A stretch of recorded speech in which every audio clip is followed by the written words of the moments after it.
Labas, Alesė. Labas. Pas tave čia taip šviesu, ar tavo mėgstamiausia spalva balta? Ne, šiandien juoda. Ką tu reiškia ši vieta? Antrus namus? Ką tu reiškia žodis namai? Jaukia vieta, į kurią visada norisi sugrįžti. Kada paskutinį kartą ragavai pergalės skonį? Prieš 2 savaitės? Kokia tai buvo pergalė? Kartingų lenktynės. O, tai tu mėgsti greitį?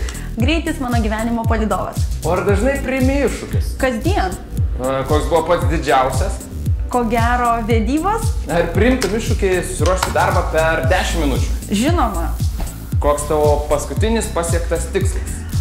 Knyga tapusi bestselleriu? Kokia tavo naujausia naujiena? Aš galėčiau kasdieną po vieną vardinti. O jeigu reikėtų išsirinkti vieną vienintelę? Manau, kad renginys. Koks renginys? Mylėk save? Kam?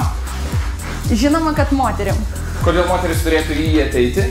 Nes neapsilankyti jame būtų didžiausia nuodėmė. Na tai ko nustebinsi šį kartą?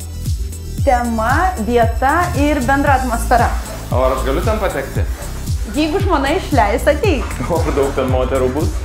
Kas tas daug? 400-500? Tikrai neišleis. Kokia tavo mėgstamiausia vieta?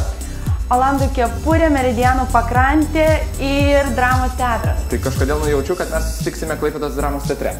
Galbūt? Iki. Iki.